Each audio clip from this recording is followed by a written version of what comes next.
अस्सलाम वालेकुम वरहमतुल्लाहि वबरकातुहू। नाजरीन, मैं आपका भाई ज़हाक तनवीर आप सबका इस लाइव वीडियो में इस्तकबाल करता हूँ। इस हफ्ते जो है महमूद मदनी जो है, जो बंदी जो आलिम है, काफ़ी मशहूर आलिम है महमूद मदनी और जमीयत अहले हदीस के जो बड़े हैं असगर अली इमाम मेहदी और इसी तरह से जो है फारूक साहब करके एक और हैं वो और दीगर जमातों के जो बड़े थे, रिप्रेजेंटेटिव्स थे, ये सब मिलकर जो है अमित शाह के पास गए। अमित शाह के पास जाकर इन्होंने बात की और महमूद मदनी का ये स्टेटमेंट आया, और इनका ही नहीं बल्कि ये जो दूसरे जो उलमा भी साथ में गए, इनका भी ये स्टेटमेंट आया कि अमित शाह अब पहले जैसे अमित शाह नहीं रहे। क्या कहा उन्होंने? अमित शाह अब पहले जैसे अमित शाह नहीं रहे, अमित शाह अब बदल चुके हैं। उन्होंने हमारी बात सुनी और संजीदगी से उन्होंने सुना, और फिर उन्होंने जो है ना उसके ऊपर गौर फिक्र करने की बात भी की, उस पर उन्होंने एक्शन लेने की भी बात की। तो यहाँ पर ये एक अच्छा पॉजिटिव स्टेप है। और महमूद मदनी का जो कमेंट है कि अमित शाह पहले जैसे नहीं रहे, अब बदल गए हैं, चेंज्ड मैन है, ये है वो है, तो ये एक ऐसे टाइम पर ये स्टेटमेंट आया है जब जो है पूरे इंडिया के अंदर गवर्नमेंट को लेकर नेगेटिव सेंटिमेंट्स चल रहे थे। तो मैं ये बता रहा हूं आप लोगों को कि ये जो काम हुआ है ये बहुत अच्छा काम हुआ है, और ये बात हम कब से बोलते आ रहे हैं। हम कितनी ट्वीट्स में, कितने पोस्टों पे, कितने वीडियोस में हमने बात कही है कि आज हमको हुकूमत से एंगेज करने की जरूरत है, बात करने की जरूरत है, डायलॉग करने की जरूरत है। अब लोग जो है हमको ज्ञान देने आ जाते हैं कि नहीं भाई हुकूमत ऐसी है ना, वैसी है ना, ये है ना, वो है ना। हमारे ऊपर इल्जाम लगाए जाते हैं कि भैया चाटुकार है, दलाल है, बदल गया इन्हें, मोदी को अपना इमाम बना लिया, मोदी का आदमी है, आरएसएस का एजेंट है, जायनिस्ट एजेंट है, जायनिस्ट डोरमैट है, और जो आरएसएस का आदमी है, ये है, वो है, फला ढिमका छप्पन जो है ना लोग इल्जाम लगाते हैं, लेबल लगाते हैं और जो है इल्जाम तराशियां करते हैं। इससे तो खैर कोई फर्क नहीं पड़ता, क्योंकि भाई जन्नत और जहन्नम तो अल्लाह के हाथ में है। लोगों के बोलने से क्या होगा? लोग अगर मुर्तद, काफिर, मुनाफिक बोलते हैं तो इससे कुछ फर्क पड़ने वाला नहीं है। जन्नत और जहन्नम अल्लाह के हाथ में, और जो लोग इस तरह की बातें करते हैं वो वहीं पर पड़े हैं, और अल्लाह ताला मुझे जो है इज्जत बख्श रहा है अल्हम्दुलिल्लाह। अल्लाह ताला खुद फरमाता है वलिल्लाहिल इज्जत जमिया, कि तमाम इज्जतें जो है ये अल्लाह के पास है, और अल्लाह ताला ही इज्जत देता है, लोगों के बोलने से कुछ नहीं होता।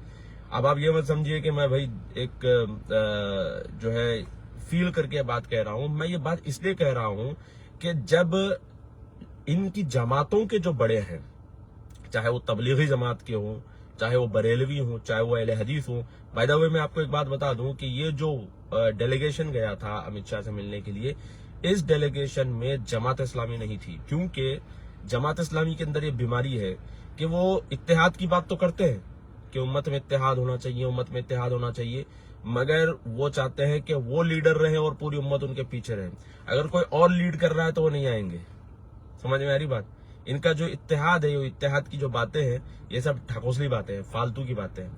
ठीक है, अब महमूद मदनी और ये असगर अली साहब, ये फारूक साहब, ये सब लीड कर रहे थे, तो अब वो उसमें जमात इस्लामी आई नहीं।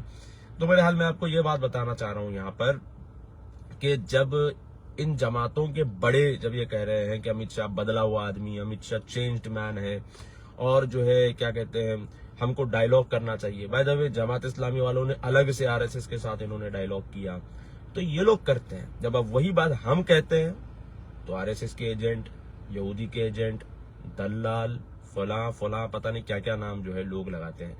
देखिए, आपको एक बात समझना बेहद जरूरी है। वो क्या है कि आज के दौर में आपको जो है हुकूमत के साथ मिलकर जो फायदा कंट्री और कम्युनिटी का आप कर सकते हैं, वो हुकूमत को गाली देकर नहीं कर सकते। मेरी बात आप नोट करके रख लीजिए, 2023 में बात कह रहा हूं। ये कंट्री और कम्युनिटी का फायदा आप हुकूमत के साथ मिलकर जो कर सकते हैं, हुकूमत को गाली देकर नहीं कर सकते। हमारे पास जो है ना एक मिजाज बना हुआ है कि गाली दो, हर चीज पे गाली। हमारे टीवी पर भी जो है कुछ बेरोजगार मौलवी भी आ जाते हैं, आकर वो भी जो है गाली गलौज करते हैं, हुकूमत को गाली देते हैं, मोदी को गाली, अमित शाह को गाली, बीजेपी को गाली, गवर्नमेंट को गाली, गवर्नमेंट मशीनरी को गाली, और जो है स्टेट को गाली, और हर चीज को गाली बकते हैं। इससे फायदा क्या होता है? कुछ फायदा नहीं है, कुछ भी फायदा नहीं है। और बास पॉलिटिशियंस है जो जिनका करियर ही हुकूमत को गाली देकर चलता है, गवर्नमेंट को गाली देकर चलता है। अब आप मुझे बताइए कि इन लोगों ने जब गाली दी تو کیا فائدہ ہوا؟ کون سی پالیسی پر انہوں نے افیکٹ کیا؟ لوگ کہتے ہیں ان کی وجہ سے آج مسلمان بچے ہوئے ہیں. یہ پولیٹیشنز ہے تبھی تو مسلمان بچے ہوئے ہیں، ورنہ مسلمان ختم ہو جاتے تھے. میں یہ پوچھنا چاہتا ہوں کہ انہوں نے کچھ فائدہ ابھی تک کیا؟ کچھ فائدہ انہوں نے کیا؟ کوئی پالیسی میکرز کے ساتھ انہوں نے دوستیاں کی؟ آر ایس ایس کے پالیسی میکرز آپ کو ملیں گے. R S S is into proper policy making. Proper policy making میں آر ایس ایس ہے. آپ بتائیے کہ ہمارے جو مسلم جو پارٹیاں ہیں ان کے کوئی پالیسی میکرز ہیں؟ انہوں نے پالیسی میکنگ پہ کبھی کام کیا؟ نہیں. وہی جو ہے بگارا بیگن مرچی کا سالن، بریانی، آٹو، فائنانس پہ پیسے، اسی کے اندر امت کو اور قوم کو پھنسا کے رکھ دیا. اور لوگ جو ہے ان کو اپنا مسیحا سمجھ رہے ہیں. لوگ جو ہے سمجھ رہے ہیں کہ یہ بہت بڑے جو ہے نا ہمارے جو ہے ہم کو جو ہے نا مشکل کشا ہے ہمارے. لوگ جو ہے اس طرح سے ان کے بارے میں عقیدہ رکھ رہے ہیں. تو میں بتانا یہ چاہ رہا ہوں آپ لوگوں کو کہ دیکھیے بھائی، آپ کو میری بات بھلے لگے بری لگے خلی ولی فرق نہیں پڑتا. جو بات ہے وہ بات میں آپ کو بتا رہا ہوں. وہ بات یہی ہے کہ حکومت کے ساتھ، اسٹیٹ کے ساتھ انگیج ہو کر کام کرنے میں جو فائدہ ہے وہ نان اسٹیٹ ایکٹرز کے ساتھ کام کرنے میں فائدہ نہیں ہے. لوگ جو ہے گیان دینے آ جاتے ہیں، نہیں بھائی یہ انڈیا ہمارا اسٹیٹ نہیں ہے، وہ ہمارا اسٹیٹ نہیں ہے، یہ ہمارا اسٹیٹ نہیں ہے.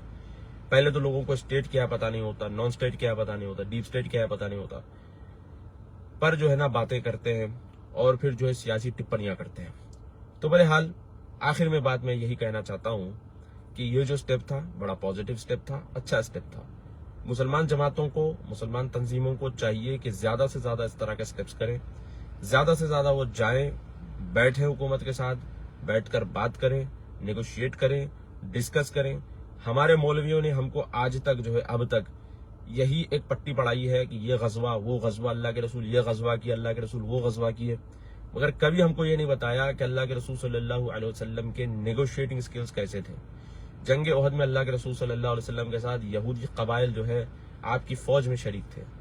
اس کا ریزن یہ تھا کہ اللہ کے رسول صلی اللہ علیہ وسلم کے پاس نیگوشیٹنگ سکلز تھے، بات کرنے کا طریقہ تھا، نیگوشیٹ کرنے کا طریقہ تھا، اور پیس ڈیلز سائن کرنے کا طریقہ تھا. یہ ہم کو بتایا نہیں جاتا. اگر کوئی آج کے دور میں اس کے بارے میں سوچتا بھی ہے اور بولتا بھی ہے تو اس کے اوپر یا تو ایجنٹ ہونے کا الزام لگ جاتا ہے، یا تو اس کے اوپر جو ہے نا چاٹوکار ہونے کا الزام لگ جاتا ہے. لوگوں کے اندر نیرو مائنڈڈنس یعنی کہ چھوٹی ذہنیت اور کم ظرف پنا بہت زیادہ ہے. مسلمانوں کو آج سب سے زیادہ ان لوگوں سے پرابلم ہے جو ایک چھوٹی ذہنیت اور کم ظرف پنا رکھ کے لوگوں کو پریشان کرتے ہیں. چلیے اسی سے میں اپنی بات کو ختم کرتا ہوں. میں آپ کا بھائی زاہد تنویر. السلام علیکم ورحمۃ اللہ وبرکاتہ.